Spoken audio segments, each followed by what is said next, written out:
Así funciona el mundo. ¿Cómo está dividida la riqueza en el mundo? Hoy se habla mucho de la desigualdad y que el 1% de los más ricos tenga mucho más que todos los demás. El discurso está focalizado en los Estados Unidos, mientras que la situación de la desigualdad es peor a nivel global. Estos son una serie de resultados de investigaciones realizadas sobre fuentes confiables, como por ejemplo las Naciones Unidas.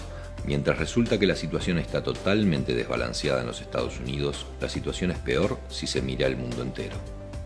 Comencemos por este gráfico que representa una distribución perfectamente equilibrada de las riquezas entre todas las personas vivas en 5 grupos, todos iguales entre ellos. Veamos ahora cuánto posee cada grupo respecto al otro.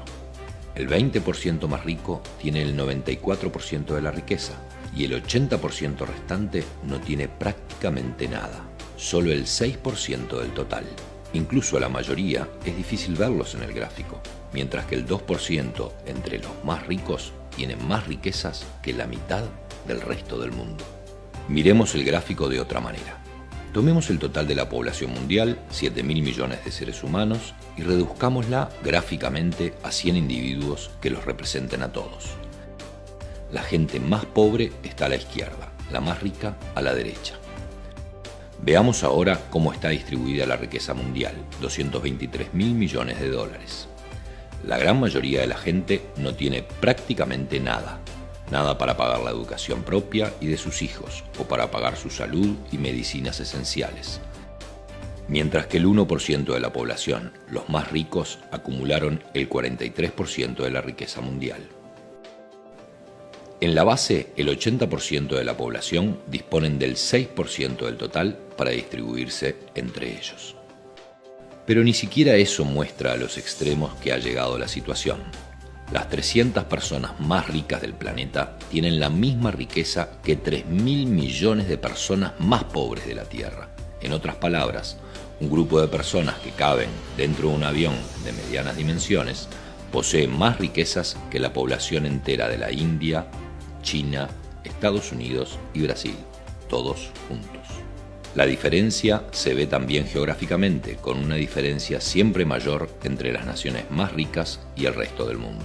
Durante la mayor parte de la historia, las cosas fueron mucho más equilibradas. Hace 200 años, las pocas naciones más ricas eran 3 veces más ricas que las naciones más pobres. Al final del colonialismo, en los años 60, eran 35 veces más ricas.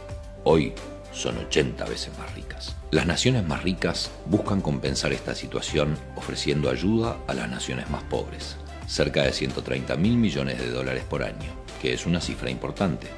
Entonces, ¿por qué la desigualdad continúa creciendo?